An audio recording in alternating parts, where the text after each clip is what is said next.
Let's make my lemon roast potatoes, also known as my Greek roasted potatoes. I do have a full Lara in the kitchen video in depth on making these, but this is just a shorter version because remember, these kinds of videos, I call them from my point of view, are just to inspire you in the kitchen, give you more food inspiration, and kind of share what we love to cook and eat in this house.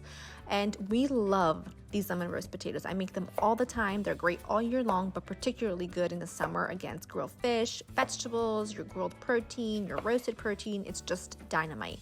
I went ahead and peeled and chunked up some russet potatoes. You could also do like an Idaho potato. I don't love a golden potato for this, but you can really use any with the exception of sweet potatoes.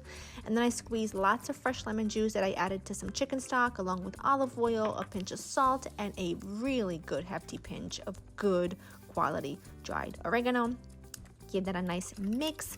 At this point, my oven's already preheated to 425. I tumbled my potatoes in my roasting pan. I always line my roasting pan with some parchment paper and make sure that the potatoes are in one single layer.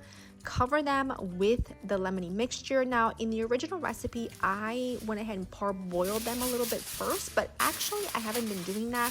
What I've been doing instead is just covering them with aluminum foil, cooking them 45 minutes covered, and then taking the foil off for like 20 to 25 more minutes or until they look like this, and they are perfect. They absorb that lemony broth. They're succulent and delicious. These are not crispy potatoes, but they're the most mouth-watering, like I said, lemony, tangy potatoes ever. Full recipe already on my site. Hope you love them and I hope you make them.